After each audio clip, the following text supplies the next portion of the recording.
Eco बंद करो। आज की रविवार की कक्षा में पिछली बार जब कथा हमने ली थी उस समय भीष्म देव के भगवत धाम गमन करने के पहले के कुछ चर्चा हमने की थी। भीष्मदेव महाभारत के एक अभूतपूर्व उदाहरण है, जिनका पूरा जीवन तो ऐसा लगता है कि पूरी आसक्तिमय जीवन बिताया उन्होंने, राज्य के रक्षण के लिए, परिवार के पालन के लिए। लेकिन जो उनका अंतिम समय था, उस समय हम देखते हैं कि जो एक महान से महान भक्त का चित्त की अवस्था होती है, उस अवस्था को वो प्राप्त थे। तो ये अवस्था कोई चमत्कारिक अवस्था नहीं है कि किसी को स्पर्श कर दिया और अचानक में हो गया। ये जीवन भर का अभ्यास होता है, उन्हीं का ऐसा चित्त बन पाता है। जो साधक हैं वो जानते हैं कि एक छोटी सी छोटी आदतों में परिवर्तन लाने में कितना श्रम करना पड़ता है। जो नहीं भी साधन कर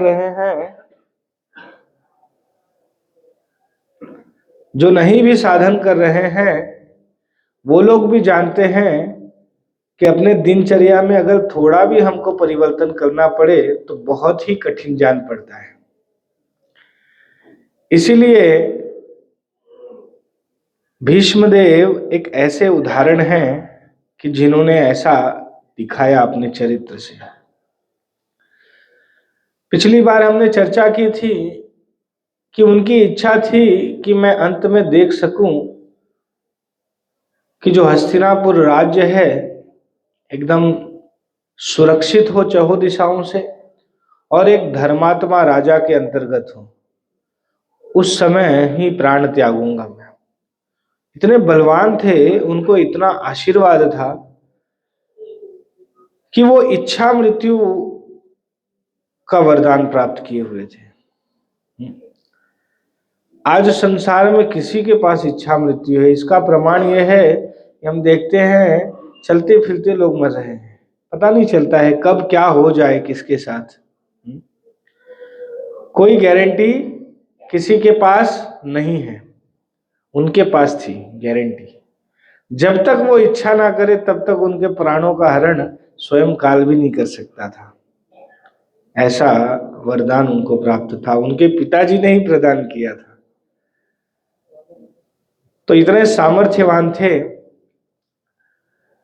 तो जब उनका प्रयाण का समय आया, उस समय बाणों की शैया के ऊपर पड़े हुए थे। महाभारत में वर्णन आता है कि अर्जुन ने उनके शरीर में इतने बाण मारे थे कि पूरे शरीर पर एक सरसों का दाने डालने जितना जगह नहीं थी, इतने बाण थे। तो जब सब लोग मिलने गए, संध्या होती थी तो सब जाते थे, मिलते थे उनसे। प्रथम संध्या जिस दिन उनको तीर मारा गया अर्जुन के द्वारा, जब प्रथम संध्या में सब लोग मिलने गए तो पांडवों ने देखा, अर्जुन ने विशेष रूप से देखा कि पितामह का सिर लटका हुआ है, क्योंकि सर में नहीं मारा था बाण, बाकी सब जगह मारा था। तो पितामह ने कहा कि अर्जुन, मेरा सर लटका हुआ है, इसके लिए कुछ सिरहाना कर दो। सारे कौरव, दुर्योधन आदि दौड़े शिविर की ओर कि हम तकिया लेके आएंगे। अभी इतने ऊंचाई पर थे, तीर तो बड़ा होता है, तो इतनी ऊंचाई तक ऐसे एक के ऊपर एक तकिया लगा करके सोएंगे। बहुत से लोगों का अभ्यास होता है ना ऊंची तकिया लगाने का। कई बार हम व्यंग में कहते हैं लोगों को, भाई हिमालय की चोटी सर के नीचे लगा के सो रहा है। इतना ऊंचा कर लेते हैं, 2-3 तकिया लगा लेंगे, एकदम ऊंचा चाहिए। तो भीष्म पितामह की इच्छा जानते हुए अर्जुन ने क्या किया कि भाई बाणों की जब सैया है तो बाणों का ही तकिया होना चाहिए, तभी तो योग्य लगेगा। तो उन्होंने धनुष उठाया, बाण निकाले और उनके सर में बाण मार दिया, और वो बाण जाकर के भूमि में धंसा और उनका सर एकदम स्थिर हो गया, लटकना बंद हो गया। तो प्रसन्न हो गए भीष्म पितामह, बड़े वीर थे, ऐसे वीर आज नहीं देखने मिलते हैं। बड़े वीर थे भीष्म पितामह, बाणों का तकिया लगाया हुआ है, बाणों की सैया ली हुई है। हम लोगों को तो थोड़ा सा कड़क गद्दा मिल जाए कभी, तो भी तकलीफ होती है कि भाई कड़क गद्दा है, नरम चाहिए, soft. Sleep well, sleep well. सब स्लीप वेल, सोना अच्छा है इसकी चिंता करते हैं, बट लीव वेल, जीना अच्छा है वो नहीं चिंता करते हैं। अच्छे से जिया जाए, भगवत भक्ति में जीवन बिताया जाए, इसकी चिंता किसी को नहीं है। स्लीप वेल, सो बढ़िया। तो पितामह को इस प्रकार से बाणों का तकिया अर्जुन ने प्रदान किया था। सब लोग गए हैं उनके सामने, सब उपस्थित हैं, भगवान स्वयं कृष्ण, सारे ऋषि मुनि, बड़े बड़े, भगवान परशुराम, व्यासदेव, सुखदेव गोस्वामी, नारद जी, सब उपस्थित हैं उनके सामने। क्योंकि अभूतपूर्व एक सभा होने वाली थी। सत्संग का हमें कभी भी मौका नहीं गंवाना चाहिए। साधुओं का संग बड़ा दुर्लभ है। सत्संग का मौका सारे ऋषि मुनि भी तलाशते होते हैं। नैमिषारण्य में जब 88,000 ऋषि मुनि इकट्ठा हुए, क्यों इकट्ठा हुए थे? सत्संग के लिए। सुत गोस्वामी बैठे हैं, वो भागवत सुना रहे हैं, सुखदेव गोस्वामी भागवत सुना रहे हैं। तो पहले इकट्ठा होना मतलब सिर्फ भगवत चर्चा के लिए इकट्ठा हुआ जाता था। तो यहाँ भीष्म पितामह बहुत अभूतपूर्व ज्ञान देंगे, इसीलिए सब इकट्ठे हैं। और भीष्म पितामह भगवान श्री कृष्ण की दया उनके ऊपर देख करके बड़े प्रफुल्लित हैं कि मेरे प्रभु कितने दयालु हैं कि जिनको मैंने बाणों से घायल किया, मारा था उन्होंने बाण, कृष्ण को भी। विश्वनाथ चक्रवर्ती ठाकुर जो रस उपासक हैं, वो क्या कहते हैं विश्वनाथ चक्रवर्ती ठाकुर कि भगवान के शरीर पे जो बाणों के निशान थे ना, वो निशान उसी प्रकार से थे जिस प्रकार एक प्रेमिका के शरीर पर प्रेमी अपने दांतों से निशान छोड़ देता है।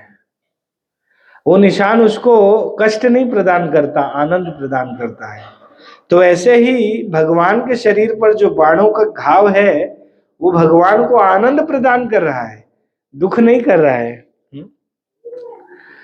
तो भीष्म पितामह यही सब चीजें स्मरण कर रहे हैं और भगवान को एक प्रकार से कह लो आज्ञा दे रहे हैं।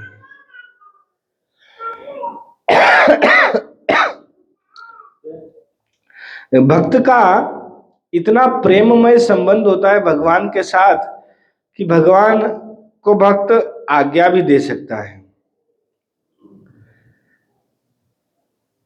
ये प्रेम का आदान प्रदान है भक्त का। बाकी भगवान किसी की आज्ञा मानने वालों में से नहीं है कि कोई चाहे, जैसे लोग कहते हैं ना, भगवान ने हमारी इच्छा पूर्ति नहीं की। भगवान कोई अमेज़न साइट है, आप जाके क्लिक करो और ऑर्डर करो, आपके घर पे डिलीवरी आएगी, फ्री होम डिलीवरी। हमारे सेवक नहीं है भगवान, हम उनके सेवक हैं।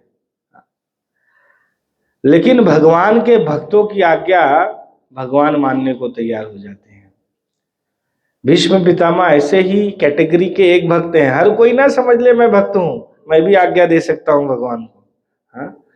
भीष्म पितामह 12 महाजनों में से एक है। क्या कहते हैं? सदेव देवो भगवान प्रतीक्षिताम कलेवरम यावद इदम हिनोम्यहम। हे देवों के देव भगवान प्रतीक्षिताम, इंतजार करो। कब तक इंतजार करो? कलेवरम यावद इदम हिनोम्यहम, जब तक मैं अपने शरीर का त्याग ना कर दूं।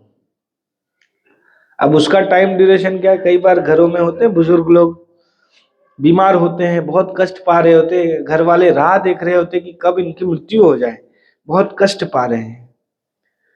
अब लेकिन उसका टाइम ड्यूरेशन कौन निर्धारित करेगा? कई बार 1 साल 2 साल भी खिंच जाता है, ऐसे ऐसे रोग हो जाते हैं। तब कोई कहे कि भाई भीष्म पितामह कह तो रहे हैं इंतजार करो, कब तक इंतजार करो? अब भीष्म पितामह को पता है कि उनके वश में है उनकी मृत्यु, इसीलिए जब वो चाहेंगे तब वो धाम गमन कर जाएंगे। इसीलिए कह रहे हैं प्रभु को, यावद इदम हिनोम्यहम, जब तक मैं अपने शरीर का त्याग करता हूं तब तक आप यहीं खड़े रहिए। प्रसन्न हासा अरुण लोचनो लसत, प्रसन्न मुख से। और सूर्य की जो प्रथम किरण होती हैं, जब आप देखते हैं सूर्य जब दिखे नहीं आकाश में और लालिमा छा जाए, वो अरुण है, सूर्यदेव के सारथी। जैसे गरुड़ कृष्ण या विष्णु के सारथी है ना, उनके ऊपर भगवान सवार होते हैं, वाहन है, और ये सारथी हैं अरुण। गरुड़ और अरुण दोनों भाई हैं। तो जो पहले प्रकाश दिखता है सूर्य के पहले आने के पहले, वो अरुण का प्रकाश होता है। इसीलिए कहते हैं अरुणोदय। मराठी में एक भजन है, अरुणोदय झाला, अरुणोदय हो गया। तो भगवान की आंखों का रंग ऐसा है, प्रसन्न हासा अरुण लोचनो लसत, वो प्रकार उस वैसे कलर के हैं आंखें। मुखम भोजो ध्यान पतस चतुर्भुज, मेरे ध्यान में आपका चतुर्भुज रूप हो। हाँ, ऐसे आप यहाँ उपस्थित रहो और मुझे दर्शन देते रहो। पिछली बार हमने चर्चा की थी इस बात की कि उपयुक्त प्राण त्यागने की अवस्था क्या होती है, कैसे प्राण त्यागना चाहिए, क्या विचार होना चाहिए, क्या ध्यान होना चाहिए, ये हमें भजनों के माध्यम से वैष्णव लोगों ने बताया। इतना तो करना स्वामी जब प्राण तन से निकले। तो भीष्म पितामह इस प्रकार से प्रार्थना कर रहे हैं। अब भगवान कृष्ण युधिष्ठिर महाराज को ले गए हैं उपदेश दिलवाने भगवान से, भीष्म पितामह से, क्योंकि भीष्म पितामह की ख्याति भी बढ़ानी थी कृष्ण ने। भक्त चाहता है भगवान की ख्याति बढ़े और भगवान चाहते हैं भक्त की ख्याति बढ़े। हाँ, ऐसा आदान प्रदान है। अगर सुदामा के पैर भगवान ने नहीं धोए होते तो कौन जानता सुदामा को? कोई जानता? हाँ, ऐसे तो बहुत से ब्राह्मण, गरीब ब्राह्मण होते हैं संसार में, लेकिन सुदामा को क्यों हम जानते हैं? क्योंकि भगवान ने उनके चरण धोए, भगवान उनके लिए दौड़ते हुए स्वागत करने के लिए गए। हाँ, तो भगवान अपने भक्तों की ख्याति बढ़ाते हैं। शबरी माता, हाँ, ऐसी बहुत सी भक्त स्त्रियां हैं जो भगवान का भजन करती हैं, लेकिन भगवान शबरी का महत्व तो बढ़ाना चाहते थे। इसीलिए भगवान बाकी सब ऋषि मुनियों के यहाँ ना जाके कहाँ गए? ढूंढते ढूंढते शबरी का आश्रम कहाँ है बताइए। पूछ रहे हैं प्रभु कि शबरी का आश्रम कहाँ है, एड्रेस बताइए मुझे। क्या भगवान नहीं जानते हैं? जानते हैं, लेकिन पूछेंगे तो लोगों को पता चलेगा भाई भगवान भी ढूंढ रहे हैं किसको? शबरी के आश्रम को। इससे क्या होगा? शबरी की ख्याति बढ़ेगी। ऐसा भक्तों और भगवान के बीच का आदान प्रदान होता है। भक्त चाहता है भगवान की ख्याति बढ़े और भगवान चाहते हैं भक्त। ये दिव्य कंपटीशन है। कभी कृष्ण विजयी हो जाते हैं, कभी भक्त विजयी हो जाते हैं। हाँ, तो यहाँ गए हैं उपदेश दिलवाने। अब युधिष्ठिर महाराज को संकेत दिया भगवान ने कि युधिष्ठिर पूछो, समय आ गया है, अब ये प्राण त्याग देंगे, इससे पहले तुम जो पूछने आए हो पूछो। तब भीष्म पितामह ने राजा का क्या धर्म होता है, स्त्री का क्या धर्म होता है, दान धर्म क्या होता है, इस सब के बारे में विस्तृत एकदम प्रवचन किया। हाँ, ये संसार का ऐसा अभूतपूर्व प्रवचन था कि प्रवचन करता सरसैया पे लेटा हुआ है। बहुत कष्ट था शरीर में, बाण लग जाए कष्ट तो होगा, भले प्राण ना निकले, प्राण तो उनके कंट्रोल में था, लेकिन कष्ट होना होगा तो सही ना, बाण लगे हैं तो इसीलिए भीष्म पितामह अपूर्व वक्ता हैं कि ऐसे कठिन परिस्थिति में भी उन्होंने भगवान के बारे में और सब चीजों के बारे में चर्चा की। तदोपसंहृत्य गिरम सहस्त्रणी विमुक्त संग मन आदि पुरुषे कृष्णे लसत पीत तटे चतुर्भुजे पुरस्थिते मिलित द्रग धारयत। भीष्म पितामह ने दिखाया, यहाँ कह रहे हैं सुत गोस्वामी, कि जो सहस्त्रों विषयों पर चर्चा कर सकते थे, अनेक युद्ध जिन्होंने लड़े, तदोपसंहृत्य गिरम सहस्त्राणी विमुक्त संग मन आदि पुरुषे, उन्होंने अपने मन को सभी जगह से, जैसे हमारे मन अलग अलग जगह बटे होते हैं ना, मन का कुछ अंश नौकरी में लगा होता है, कुछ अंश परिवार में लगा होता है, हाँ, कुछ अंश स्वयं के लिए मन का लगा होता है, एक पार्ट है ना, सब अलग अलग हिस्से हैं, हाँ? कुछ अंश सामाजिक कार्य के लिए लगा होता है, कुछ देश के लिए लगा होता है। तो ऐसे हमारे मन में अलग अलग प्रकार की एंगेजमेंट्स होती हैं, अलग अलग जगह हम एंगेज करते हैं अपने मन को। तो सुत गोस्वामी ने कहा कि कैसा विचित्र इन्होंने प्राणों का त्याग करने की संरचना रची। देखिए कि अपने मन को सभी जगहों से खींच करके क्या किया, विमुक्त संग मन आदि पुरुष से अपने मन को आदि पुरुष गोविंद में लगा दिया। तो ऐसी स्थिति होनी चाहिए, अगर कोई प्राणों का त्याग करता है, अपने मन को सर्वत्र से खींच करके लाए कहां, आदि पुरुष कृष्ण के चरणों में लगा दे। ये आदर्श वे है, रास्ता है प्राणों का त्याग करने का। अगर हमारे मन अलग अलग स्थानों पे अलग अलग वस्तुओं के लिए लगे रहे अंतिम समय पर, तो हमारा भविष्य बड़ा कष्टकारक होगा। और अगर हमने अपने मनों को खींच करके, जिस प्रकार से भीष्म पितामह अपने मन को खींच करके कहां लगा रहे हैं, मन आदि पुरुष है, आदि पुरुष भगवान के चरणों में लगा रहे हैं। कृष्ण लसत पीठ तटे चतुर्भुजे, कैसे कृष्ण, जिन्होंने पीत वस्त्र धारण किया है, पुरस्थिते मिलित दृग धारयत, जो पुर में अपने अंतःपुर में सबके हृदयों में भगवान स्थित है ना, तो उनका स्मरण करते हुए प्राणों का हमें त्याग करना चाहिए। ये आदर्श स्थिति है।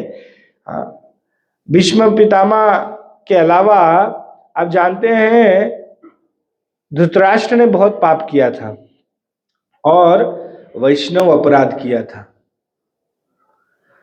5 पांडव कौन है, वैष्णव, उनको मारने तक का, चलो उन्होंने स्वयं से नहीं किया लेकिन मना भी तो नहीं किया ना, इसीलिए पाप के भागी तो बने ही बने। तो इनको इतना सारा पाप और अपराध लगा हुआ था, ये बात विदुर जी जानते थे। विदुर जी, महाभारत का जब युद्ध होने लगा उस समय विदुर जी तीर्थाटन पे निकल गए थे, तीर्थ यात्रा पे निकल गए। कैसे प्रसंग हुआ कि दुर्योधन ने उनको बहुत बुरा भला कहा। वो बड़े ऐसे मंत्री थे ना, मंत्री राजा की चापलूसी करने लग जाए तो समझ लो मंत्री राजा का बेड़ा गर्क हो जाएगा। तो ये ऐसे चापलूसी वाले मंत्री नहीं थे विदुर जी। विदुर जी स्पष्ट वाक्य बोलते थे, एकदम कड़क। तो ये बोलते थे, दुर्योधन को बुरा लगता था। दुर्योधन का जब जन्म हुआ था तो उन्होंने सभी अवस्थाओं को देख करके धृतराष्ट्र को कहा कि इसको मार डालो, इसकी हत्या कर दो दुर्योधन की, अन्यथा ये पूरे वंश को नाश करने का इसमें सामर्थ्य है, पूरे वंश को समाप्त कर देगा, पहले ही कहा था। और ये बात दुर्योधन जानता था, इसीलिए दुर्योधन उनको अच्छा नहीं मानता था। तो दुर्योधन ने उनको कहा कि इनको राज्य से बाहर निकाल दिया जाए। हाँ, वो बाहर निकल गए। अब और कोई हो, किसी को घर से राज्य से बाहर निकाल दिया जाए मंत्री पद से, हाँ, रोता हुआ जाएगा, हाय मेरे को निकाल दिया, इतना समय में रहा, राज्य की सेवा की, सब कुछ किया, मुझे निकाल दिया। नहीं। हाँ, भक्त क्या होता है, किसी भी विपत्ति को भी अवसर बनाता है। ये बहुत बड़ी विपत्ति उनके जीवन में आई थी विदुर जी के, कि राज्य से बाहर निकाल दिया गया। अब मंत्री हैं तो साधारण जीवन तो बड़ा कठिन है उनके लिए। तो ये हमें सीखना चाहिए। जो लोग कई बार परिस्थितियों से बड़े विचलित हो जाते हैं, हमारे परिवारों में, समाज में हमको बहुत कष्ट प्राप्त होता है तो बहुत विचलित हो जाते हैं, तो हमको विदुर जी से सीखना चाहिए कि विदुर जी इतनी विकट परिस्थिति में भी अपने को स्थिरता बनाए रखे और उस विपत्ति को, उस आपदा को उन्होंने अवसर में परिणत किया। किस अवसर में? तीर्थाटन और साधु संग करने के अवसर में। फिर विदुर जी, हाँ, सत्संग भी किया उन्होंने, वृंदावन भी गए, सब उन्होंने इस विपत्ति की अवस्था में ये सब प्राप्त किया। तो सत्संग ऐसे लेना चाहिए। वही विदुर जी वापस आए महाभारत के बाद, और धृतराष्ट्र वहीं राज्य में रहा करते थे, महल में रहा करते थे। युधिष्ठिर महाराज के हृदय में कोई मलाल नहीं था उनके प्रति, एकदम सम्मान पूर्वक रखते थे, बड़े पिताजी हैं ऐसा सम्मान। भक्त किसी से ईर्ष्या द्वेष नहीं रखता, सबको समान दृष्टि से रखता है। तो उन्होंने, विदुर जी गए और विदुर जी ने उपदेशात्मक टोन में, कई बार उपदेश बड़े कठोर होते हैं, सबको सहन नहीं होते, अगर उपदेश सहन कर जाए ना व्यक्ति, उसके जीवन का कल्याण हो जाए। लेकिन आज परिस्थिति ऐसी विकट है कि किसी को सदुपदेश भी दिया जाए ना तो डर लगता है सदुपदेश देने में भी, कि इसको बुरा ना लग जाए, क्योंकि लोग बुरा मान जाते हैं। व्यासपीठ से भी अगर कोई, कुछ ग्रंथों से ही अगर कुछ उपदेश दे, व्यक्ति को लगता है मेरे लिए बोल रहे हैं, और वो नाराज हो जाता है कि मेरे को क्यों ऐसा बोला। भाई सत्संग में आया था, वो कथा का प्रसंग था तो बोला गया आपको, आपको स्पेसिफिक संबोधन में नहीं बोला गया, और बोला भी गया तो आपकी भलाई के लिए बोला गया। लेकिन ऐसी अवस्था है कि आज संतों को भी डर डर के बोलना पड़ता है कि भाई किसी को बुरा ना लग जाए। कोई सुनना नहीं चाहता, सब लोग यही चाहते हैं कि हमारी बढ़ाई हो, हमारे लिए अच्छा अच्छा बोला जाए, हमारे सामने कोई कठोर शब्द में बात ना करे। कई लोग होते हैं ऐसे। कुत्ते को देखो आप, कुत्ता अगर आ रहा हो ना सामने से, उसके आप आंख में अगर आंख मिलाए तो आप गए, आपके पीछे पक्का पड़ेगा। अगर आपने आंखें झुका ली और दूसरी तरफ देखते हुए चले गए तब तो ठीक है। तो पशुओं में भी ये प्रवृत्ति है, मनुष्यों में तो होगी। लेकिन संत कहते हैं कि अगर कोई सदुपदेश को पचा ले, हजम नहीं होता, जैसे कठोर कोई अन्न होता है ना, जैसे ड्राई फ्रूट्स होते हैं, हजम करने में थोड़े कठिन होते हैं, और ड्राई फ्रूट्स हजम जो कर जाए उसका शरीर तंदुरुस्त हो जाएगा, है कि नहीं। तो वैसे ही सदुपदेश ड्राई फ्रूट्स की तरह है, महंगे होते हैं ना सदुपदेश, जैसे ड्राई फ्रूट्स महंगे होते हैं। सदुपदेश को कोई हजम कर जाए तो उसका साधनामय जीवन एकदम कुशाग्र, एकदम अच्छे से बढ़ता है। लेकिन ऐसे बड़े दुर्लभ लोग होते हैं जो सदुपदेश को समझ लें और सीख लें। जवाब देने वाले बड़े सारे लोग होते हैं। विदुर जी बड़े भाई को पिता के समान सम्मान करते थे, लेकिन उस समय उपदेश देने की बात थी, इसीलिए उन्होंने कहा कि क्या कुत्ते की तरह भीम के द्वारा फेंकी हुई रोटियों पे यहाँ पल रहे हो। हाँ, तुम्हें शर्म नहीं आ रही है? जिनको तुमने मारने का प्रयत्न किया उनके फेंके हुए टुकड़े पे पल रहे हो। आज ही तुम गृह का त्याग करो। ये कठोर शब्द थे। हाँ, किसी को जगाना हो सोए हुए व्यक्ति को तो ऐसे नहीं बोलना पड़ता, सुनते हैं जी उठिए, कैसे उठाना पड़ता है। जैसे अलार्म क्लॉक, एक भक्त हैं, उन्होंने अलार्म एकदम मधुर टोन लगाया था बांसुरी का, बांसुरी बेचारी बज बज के थक जाती थी, लेकिन अब मधुर थी तो नींद और बढ़ जाती थी। तो हमने कहा भाई उठना हो तो मधुर टोन मत लगाओ। कैसा टोन लगाओ? एकदम कर्कश, क्योंकि जब व्यक्ति को जगाना होता है ना तो कर्कश वाणी में ही जगाना पड़ता है। तो महाराज जी का एक कॉलर ट्यून चलता है ना, हाँ, क्या बोलते हैं महाराज जी? उठो, जागो, कब तक माया की गोद में सोए रहोगे। हाँ? तो व्यक्ति जाग जाता है। तो उनको ऐसा उपदेश दिया और उन्होंने गृह का त्याग किया। रात्रि में उनके साथ उनकी पत्नी भी, गांधारी माता भी गई और उन्होंने हरिद्वार जाके ध्यान भजन किया और कुछ दिनों में ही प्राणों का त्याग करके वो मुक्त हो गए। योग अग्नि सदुपदेश लेकर के गए थे, योग अग्नि शरीर में प्रकट हुई और मुक्त हो गए। नहीं तो उनकी अवस्था बड़ी घातक होने वाली थी। तो संत कहते हैं कभी भी व्यक्ति को अपने परिवारी जनों के बीच प्राण नहीं त्यागना चाहिए, अपना कल्याण चाहता है। लेकिन आज अवस्था क्या है? प्राण कहाँ त्यागते हैं? घर में ही, हॉस्पिटल में बेड होता है, उसके आजू बाजू पूरे परिवारी जन घेर के। अब कोई कहेगा भाई क्या कह रहे हो आप कि परिवारी जनों के बीच प्राण त्याग करो।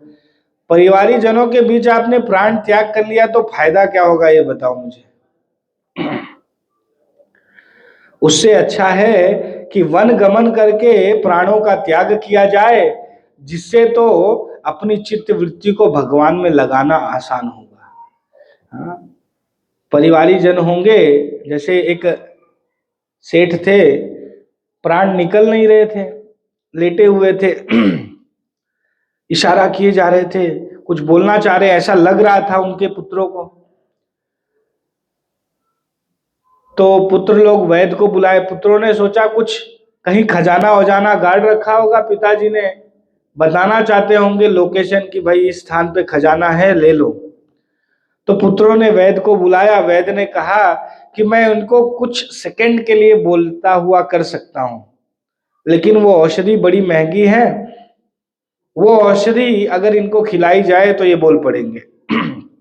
पुत्रों ने कहा बोलो भाई बोलो, फायदे की बात थी, थोड़ा बहुत इन्वेस्टमेंट है, खजाना बड़ा मिल गया तो। पुत्र तैयार हो गए, उन्होंने लाया, औषधि घोट करके पिला दी। पिताजी कहते हैं जैसे ही बोलने की ताकत आई, बोलने लगे। क्या बोलते हैं? अरे देखो तुम लोग क्या कर रहे हो, मेरे रहते तुम लोग मेरी प्रॉपर्टी का ख्याल नहीं रख पा रहे हो। सामने देखो झाड़ू को पड़िया खा रही है। वो सो रहे थे, जहां लेटे हुए थे, सामने भैंस का जो फीमेल छोटी भैंस पड़िया, वो झाड़ू को खा रही थी। बोले तुम लोग मेरे जीते जी प्रॉपर्टी का रक्षण नहीं कर पा रहे हो, मेरे मरने के बाद क्या करोगे? बोले और चले गए। अब पुत्र लोग अपने सर पे हाथ मार रहे, हाय ये झाड़ू के लिए हमने इतने रुपए लगा दिए, इन्वेस्टमेंट फेल हो गया है, स्टॉक एक्सचेंज धड़ाम से गिर गया। तो ऐसी तो अवस्था है, परिवारी जनों के बीच में प्राण त्याग रहे हैं। लेकिन भीष्म पितामह ऐसे नहीं थे। भीष्म पितामह ने क्या किया? विशुद्धया धारणया हतः शुभ, विशुद्ध धारणा में स्थित हो गए। सदीक्ष वैशु गता युद्ध श्रम, उन्होंने भगवान की ओर दृष्टि की। अब भगवान समझ गए अब ये चाहते क्या है। तो भगवान ने उनके इक्षणा दृष्टि मात्र से और स्पर्श मात्र से सारा शरीर का दर्द चला गया और निवृत्त सर्वेंद्रिय वृत्ति विभ्रम स्तव स्तव जन्यम विसृज्य जनार्दनम। उन्होंने अपनी इंद्रियों की सभी प्रवृत्तियों को त्याग करके क्या किया? जनार्दन, जो भगवान के अर्दन, अर्दन मतलब कष्ट, अर्दन मतलब होता है कष्ट, जो जनों के कष्ट को हरण कर ले उनको कहते हैं जनार्दन। तो भगवान क्या है? जनार्दन है। तो ऐसे भगवान के ऊपर मति को स्थिर किया और फिर उन्होंने प्रार्थनाएं की। अपूर्व प्रार्थनाएं हैं। प्रार्थना भी कैसी करनी चाहिए वो भी एक कला है।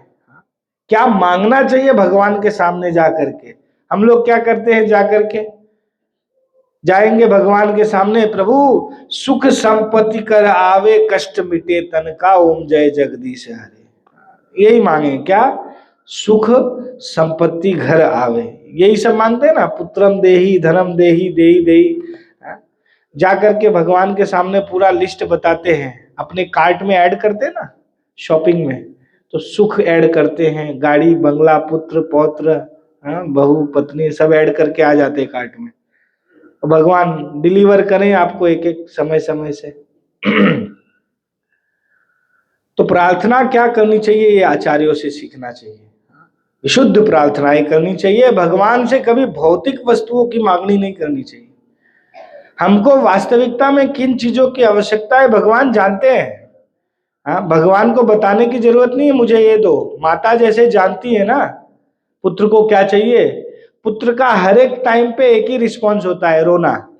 भूख लगी है तो रोएगा, दर्द हो रहा है तो रोएगा, नींद आ रही है तो रोएगा।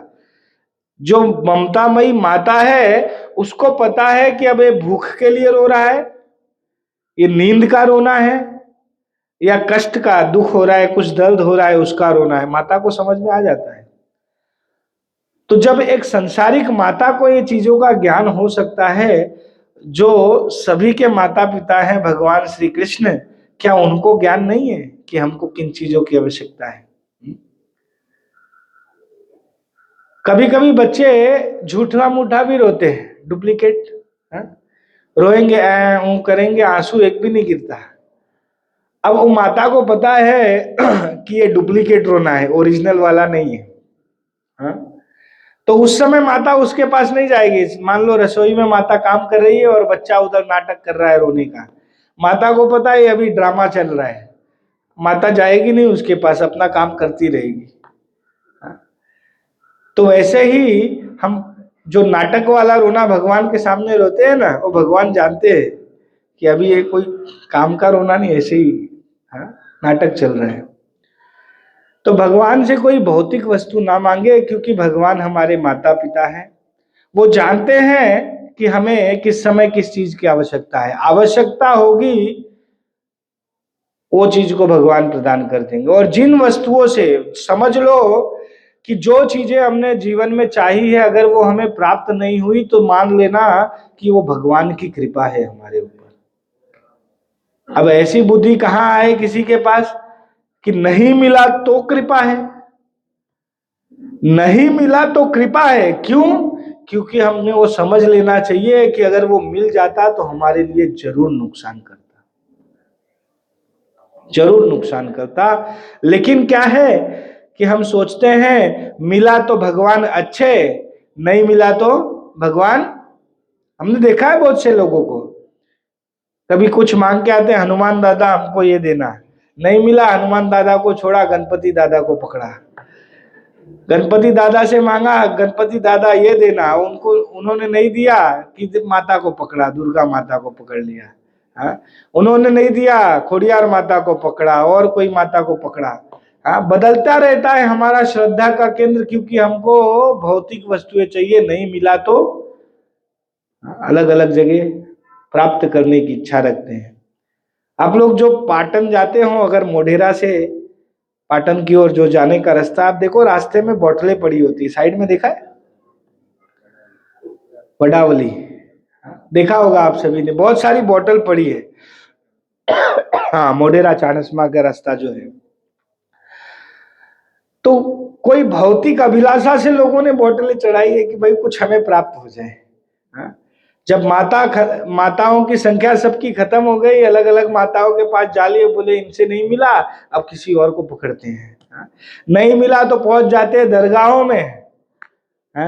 अरे भाई, आपके पास कितने देवी देवता हैं पता है?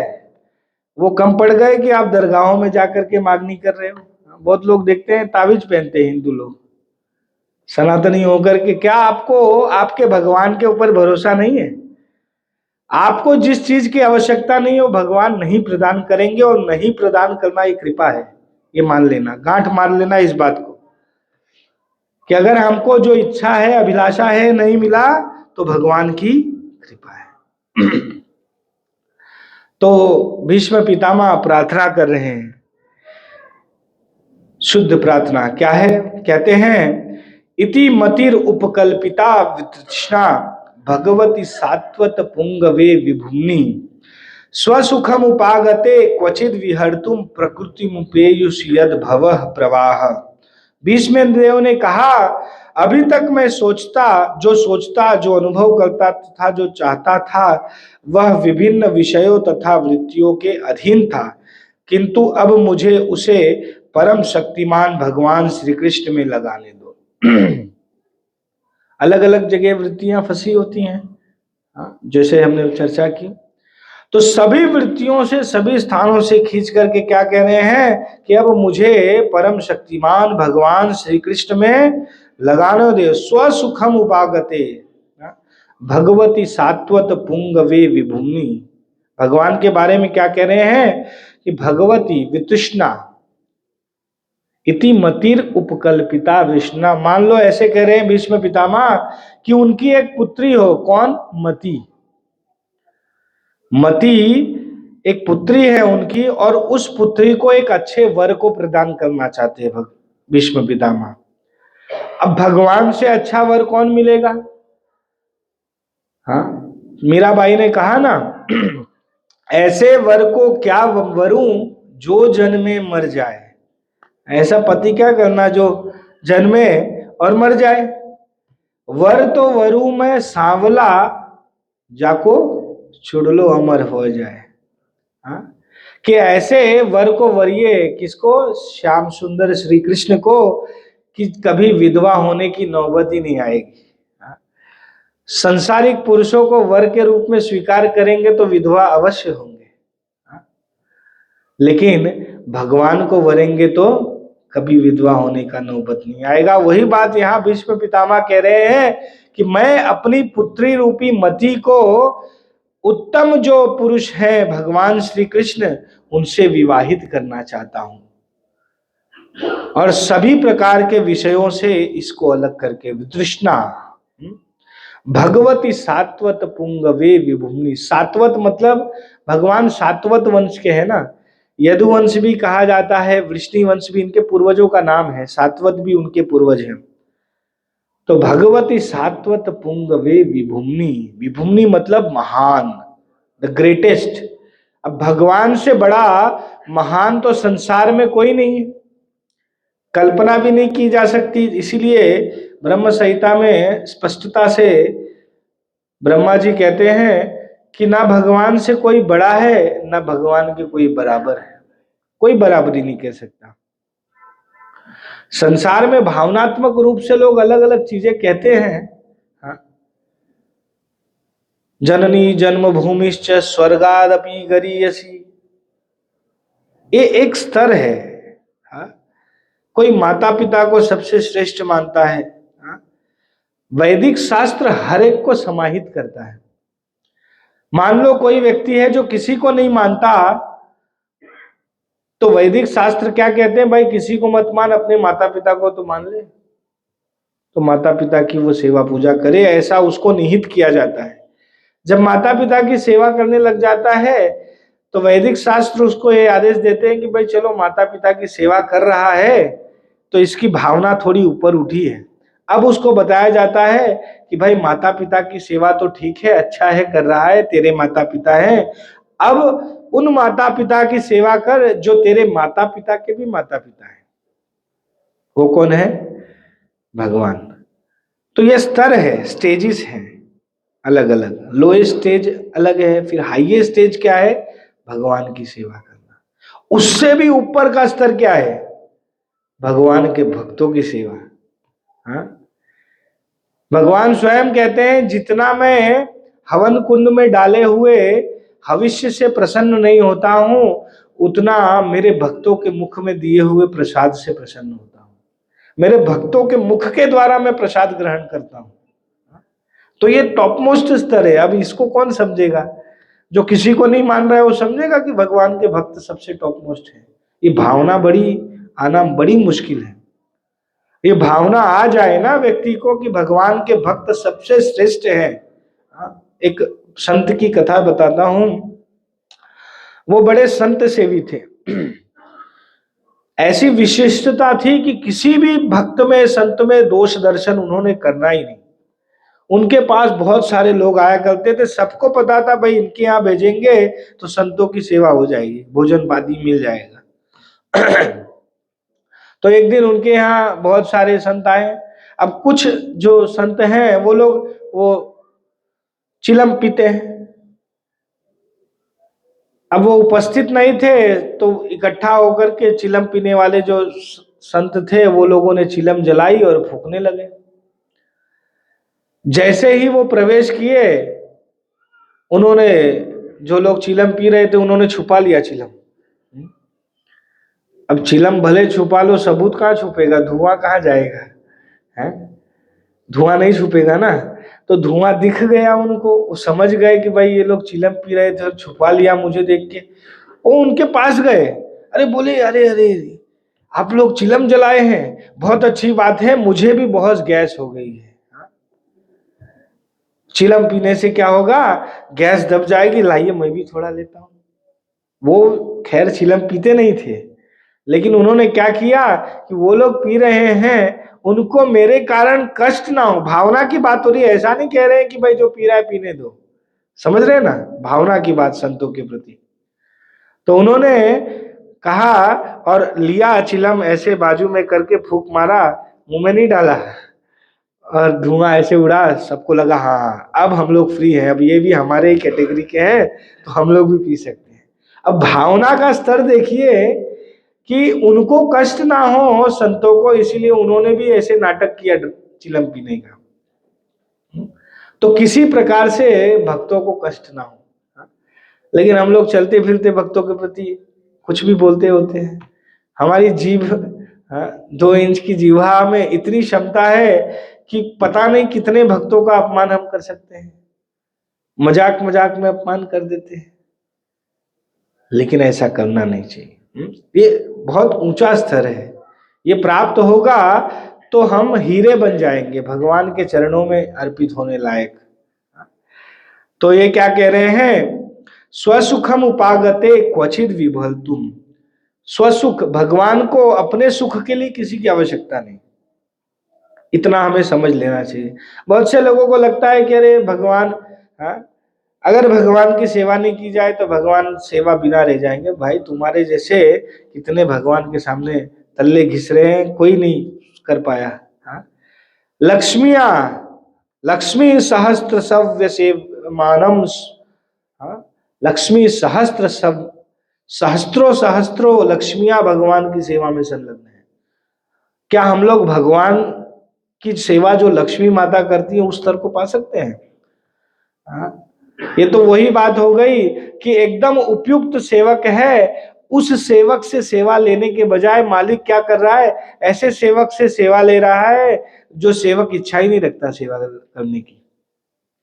फिर भी भगवान कृपा करके विग्रह रूप में प्रकट होते हैं और हम जैसे निठल्लों से भी सेवा लेने की इच्छा करते हैं। क्या भगवान को सेवकों की कमी है?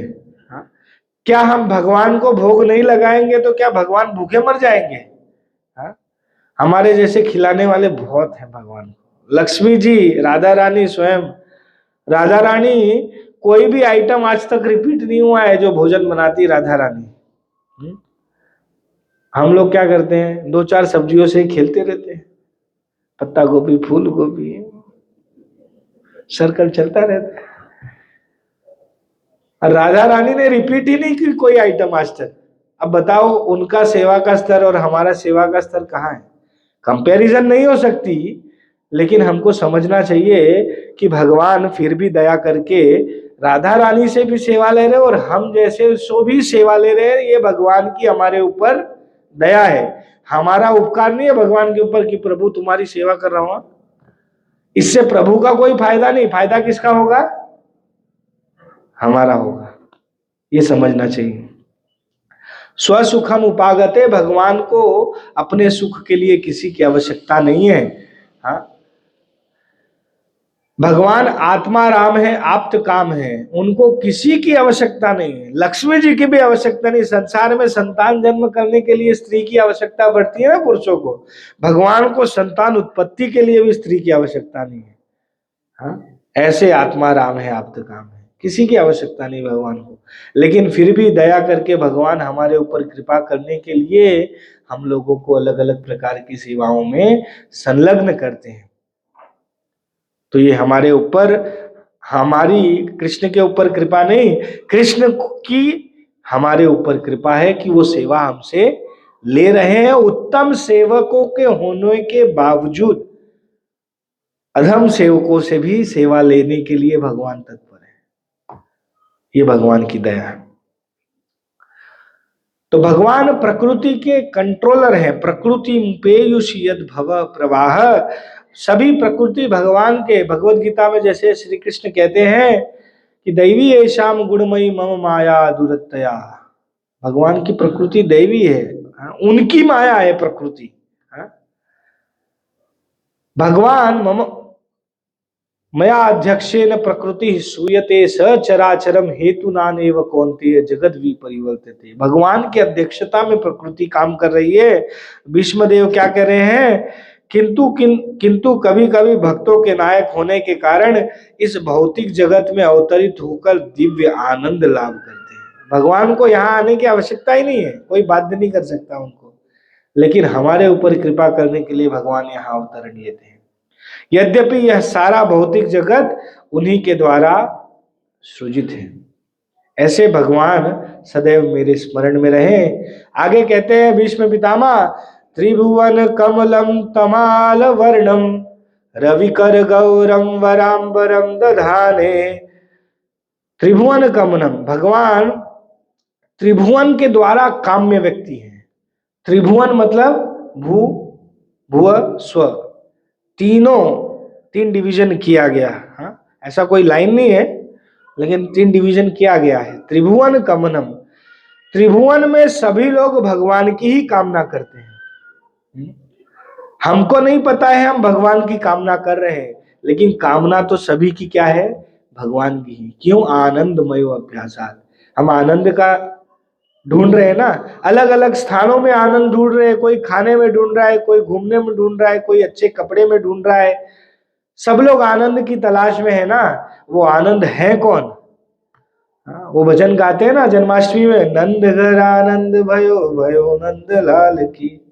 क्या कहते हैं? नंद घर, कृष्ण नहीं, क्या कह रहे हैं? आनंद भयो। मतलब कृष्ण क्या है? आनंद स्वरूप है। और हम लोग आनंद ढूंढ रहे हैं, मतलब किसको ढूंढ रहे हैं? कृष्ण को। लेकिन हमको पता नहीं हम कृष्ण को ढूंढ रहे हैं। त्रिभुवन कमनम, त्रिभुवन में सभी लोग, हम लोग, देवता लोग, सब लोग किसकी तलाश कर रहे हैं? कृष्ण की। त्रिभुवन कमनम तमाल वर्णम, भगवान त्रिभुवन में कहीं भी जा सकते हैं। जैसे गाड़ियों पे लिखा होता है ना ऑल इंडिया परमिट, भगवान के लिए सब उनका ही इलाका है, कहीं भी जा सकते हैं। स्वर्ग में भी गए थे ना, पारिजात लाए थे वहां से। बाद में भगवान ने देवताओं की माता अदिति को उनका जो एक रत्न ले लिया था एक असुर ने, उनको प्रदान करने गए थे, छत्र प्रदान करने गए थे। तो भगवान कहीं भी जा सकते, नरक भी गए थे।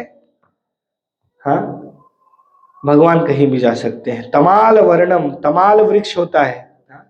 राधा रानी जब तमाल वृक्ष को देखती थी ना, तो उनको कृष्ण का स्मरण होता था, जाकर के तमाल वृक्ष का आलिंगन करती थी, रुदन करती थी। सारी गोपियां जब कृष्ण के विरह में तड़पती थी तो तमाल वृक्ष को आलिंगन करती थी। बहुत कम बचे हैं वृंदावन में, जाओ तमाल वृक्ष दिखते हैं। और जब कृष्ण को राधा रानी का विरह होता था, जब राधा रानी उपस्थित नहीं होती थी, तो कृष्ण कदम्ब वृक्ष का आलिंगन करते थे, क्योंकि उस जो कदम्ब का तना है ना, उसका जो रंग है राधा रानी से थोड़ा मैचिंग है। और तमाल वृक्ष का जो रंग है तने का, स्टेम का, वो कलर कृष्ण से मैचिंग है। तो भक्तों के हृदय में ऐसा, इसको बोलते उद्दीपन। हाँ, उद्दीपन मतलब किसी एक वस्तु को देख करके उस व्यक्ति का स्मरण आ जाए। जैसे बच्चों के खिलौने देखते हैं तो माता पिता को क्या बच्चे का स्मरण आ जाता है। कोई हमारा परिवारीजन अगर चला गया हो तो उसकी कुछ वस्तुएं देख करके हमको उसका स्मरण आता है, हाँ भाई हमारे पिताजी का है, हमारे माताजी का है, ऐसा ये स्मरण आता है। इसको कहते हैं उद्दीपन। यही भक्त के हृदय में भी होता है। जब भक्त भगवान से संबंधित वस्तुओं को देखता है संसार में तो उसको भगवान का स्मरण आता है। हाँ? जैसे जगन्नाथ जी के एक भक्त थे ना, जब उनको भोजन परोसा गया तो थाली थी, हाँ, चावल थे सफेद सफेद और बीच में पीला पीला नहीं लाल सब्जी थी। उन्होंने वो देखा थाली में तो जगन्नाथ जगन्नाथ जगन्नाथ चिल्लाने लगे। सबने सोचा क्या हो गया, पत्नी बोली पागल हो गए क्या, गांव वालों को बुला के लाया। हाँ? सब लोग बोल रहे हैं भाई क्या हो गया इनको, थाली में परोसा हुआ भोजन देख करके जगन्नाथ जगन्नाथ चिल्ला रहे हैं। तो एक भक्त थे, उन्होंने देखा तो जो थाली में परोसा हुआ भोजन था एग्जैक्ट जगन्नाथ की आंख की तरह दिख रहा था। अब भक्त कैसे जगन्नाथ की आंख खाए, तो उन्होंने क्या किया, सब चावल दाल वो सब मिला दिया एक साथ। अब उन्होंने भोजन किया। उसके पहले मतलब थाली में भी परोसा हुआ भोजन देख के उद्दीपन हो सकता है। तो ऐसी अवस्था हो ना चेतना की, मोर को देख करके भगवान का स्मरण आ रहा है, बादलों का रंग देख करके भगवान का स्मरण आ रहा है। हाँ? सूर्य अरुण उदय हो उस समय अरुण का कलर देख करके भगवान की आंखों का स्मरण हो रहा है। ये सब उद्दीपन है। रवि कर गौरव राम बरम दधाने, भगवान का रंग है। भगवान के रंग का कल देख करके उनको स्मरण हो रहा है। भगवान का कह रहे हैं कि दिव्य शरीर सहित प्रकट हुए हैं। भगवान अर्जुन के घनिष्ठ मित्र हैं, वे इस धरा पर अपने दिव्य शरीर सहित उपस्थित हुए हैं। भगवान का दिव्य शरीर है। जैसे भगवत गीता में श्री कृष्ण कहते हैं कि अच्छेद्योयम अधयोयम अक्लेद्यो अशोष्यो एवच नित्य सर्वगत स्थानु अचलो अयम सनातन। आत्मा को छेदन नहीं किया जा सकता, किसी अस्त्र शस्त्र से नहीं मारा जा सकता। तो भगवान का शरीर ही आत्मा है। भगवान के शरीर और आत्मा में फेर नहीं है, अलग अलग नहीं है। हमारा शरीर और आत्मा अलग अलग है। हमारे शरीर में से आत्मा निकल जाए तो शरीर को जला देते हैं, ज्यादा लकड़ी डालते कि जल्दी जले, अच्छा बहुत क्वांटिटी में घी डालते हैं कहीं अधूरा न रह जाए जलने में, करते हैं कि नहीं। हाँ? लेकिन भगवान का शरीर ऐसा नहीं है, शरीर और आत्मा में भेद नहीं है। अब कोई प्रश्न करेगा कि जब शरीर और आत्मा में भेद नहीं है तो भगवान श्री कृष्ण को जब भीष्म पितामह ने तीर मारा तो रक्त क्यों निकला? वो भगवान की योग माया की लीला थी कि वो भगवान वीर रस का आस्वादन करना चाहते थे, इसीलिए रक्त निकल रहा है। बाकी शरीर में भगवान के रक्त मांस मज्जा ये सब है ही नहीं, इंग्रेडिएंट ही नहीं है। हमारा पंच भौतिक शरीर है। अब हमारा पंच भौतिक शरीर होने के नाते हम भी भगवान पे वही चीजें आरोपित करते हैं कि हमको जैसे लग जाता है, खून निकलता है, भगवान को भी निकलना चाहिए। हम जैसे मर जाते हैं भगवान भी मर जाए। प्रभात क्षेत्र में कहते हैं ना कृष्ण मर गए। जिनको अधूरा ज्ञान है, ज्यादा ज्ञान नहीं है, वो लोग ऐसा सब कहते हैं, भगवान नहीं मरते। तो भगवान का दिव्य शरीर सहित प्रकट हुए, जो तमाल वृक्ष सदृश नीले रंग का है। उनका शरीर तीनों लोकों में हर एक को आकृष्ट करने वाला है। उनका चमचमाता पीतांबर चंदन चर्चित मुख कमल मेरे आकर्षण का विषय बने और मैं किसी प्रकार के फल की इच्छा न करूं। ये प्रार्थना है उनकी, किसी प्रकार के फल की इच्छा नहीं करूं। उनका मुख कमल सदैव मेरे चित्त में बना रहे। चमचमाता पीतांबर तथा चंदन चर्चित मुख कमल, यहाँ जो शब्द आ रहा है कि वपुर अलक कुल आवृत नाब्जम। भगवान के केश बड़े विशेष हैं। भगवान को केशव भी कहा जाता है ना। केशव का एक अर्थ ये भी है कि भगवान के केश बड़े सुंदर हैं और वो केशों को सेट करने में बहुत अच्छे हैं, एक्सपर्ट हैं। भगवान के घुंघराले बाल हैं। सैलून में जाकर के उन्होंने नहीं वो गर्म हवा मार मार के वो सब नहीं करवाया है। नेचुरली भगवान का वपुर अलग कुल आवृताब्जम, उनका अलग जो है यहाँ जो केश हैं घुंघराले हैं और चेहरे पे आ रहे हैं। सुंदर है भगवान के केश। आगे कहते हैं विजय सखे रतिरस्तु में नवद्या। विजय मतलब अर्जुन, अर्जुन का नाम एक विजय भी है कि ऐसे अर्जुन के घनिष्ठ मित्र सदैव मेरे चित्त में बने रहे। अब भगवान की यह विशेषता है, भगवान को आप डायरेक्ट संबोधन करो ना कृष्ण, उससे ज्यादा प्रसन्न किससे होते पता है? भगवान के भक्तों के साथ भगवान का नाम जब जोड़ा जाता है। हाँ, यशोदा नंदन, नंद नंदन, वासुदेव नंदन, देवकी नंदन, दशरथ नंदन, ऐसे जब संबोधन भगवान को करते हैं ना, भक्त से संबोधन करते हैं, भक्तों के नाम के साथ संबोधन करते हैं, तो भगवान अधिक प्रसन्न होते हैं। हाँ, ये भगवान की विशेषता है। उनका नाम स्पष्ट से बुलाओ तो वो ठीक है, अच्छा है, लेकिन उनके भक्तों के नाम से संबोधन करके बुलाओ तो ज्यादा प्रसन्नता है भगवान की। तो यही वहां यहां वो कर रहे हैं कि विजय सखे। हाँ, कृष्ण नहीं, क्या कह रहे हैं? जो अर्जुन के सखा है। अर्जुन के सखा कौन है? कृष्ण है। लेकिन संबोधन के लिए क्या किया उन्होंने? अर्जुन के साथ कृष्ण को संबोधित किया। ये विजय सखे रतिरस्तु में मध्या। ऐसे विजय सखे जो अर्जुन के सखा हैं, उनके चरणों में मेरी रति रहे। युद्ध क्षेत्र में भगवान का जो चेहरा है अर्जुन को नहीं दिखता था। पीछे बैठे हैं, सारथी कौन है? कृष्ण। रथी कौन है? अर्जुन। पीठ दिख रही है लेकिन चेहरा नहीं दिख रहा है। चेहरा किसको दिखेगा? अपोजिट जो योद्धा लड़ रहा है। तो भीष्म पितामह ने कृष्ण का वो चेहरा देखा था युद्ध करते समय, अपने मित्र, अपने भक्त को बचाने के लिए कितना कृष्ण श्रम कर रहे थे। उस श्रम को कृष्ण भीष्म पितामह ने देखा था। तो वही चित्त में उनका जो दृश्य है, वो जो चेहरा है भगवान का श्रम करता हुआ, वो स्मरण में है उनके मृत्युशैया पे। क्या कह रहे हैं? युधि तुरग रजो विधुम्र विश्वक कचलुलित श्रम वार्यलंकृतास्ये। क्या कह रहे हैं? युधि तुरग रजो, घोड़ों के टाप से, पैरों के टाप से जो धूल उड़ी है। कृष्ण के केस एकदम काले हैं, हमारे जैसे नहीं, काटो घोलो लगा लो, परमानेंट काले हैं। कृष्ण कभी बूढ़े नहीं होते। कृष्ण का कभी आप ऐसा नहीं देखोगे कि लाठी लिया हुआ ऐसे, सफेद सफेद दाढ़ी, ऐसे भगवान चल रहे हैं झुक के। कृष्ण नित्य यौवना है। तो उनके इतने काले केश हैं, अब एकदम काले केशों पर जब धूल उड़कर लगती है तो धूल दिखती है। तो घोड़ों के टाप से जो धूल उड़ करके भगवान के केशों पे लहरा रही है, युधि तुरग रजो विधुम्र विश्वक कच लुलित श्रमवार्य अलंकृतास्ये। और उसी समय क्या हो रहा है? भगवान कृष्ण अर्जुन को बचाने का प्रयत्न कर रहे हैं ना। सारथी का कर्तव्य है कि रथी को बचाए। कैसे बचाएगा? जब देखेगा कि सामने से तीर आ रहा है, लगने वाला है, तो किसी प्रकार से रथ को साइड में कर लेगा। हाँ, जब कर्ण ने जब वो सर्प वाला विष प्रयोग किया था, बाण, तो उस समय भगवान कृष्ण ने अपने पैरों से प्रहार किया रथ पर। रथ पर जब प्रहार किया तो रथ का पहिया थोड़ा नीचे हो गया, नहीं तो अर्जुन का उस समय सिर्फ मुकुट निकल के गया। अगर वो नहीं प्रहार करते, पहिया नहीं दबता, तो उनका गला कटना था। तो भगवान हर प्रकार से अर्जुन का रक्षण कर रहे हैं, और इस करने की प्रक्रिया में श्रमवारी अलंकृता से भगवान के चेहरे पर पसीना आ गया है।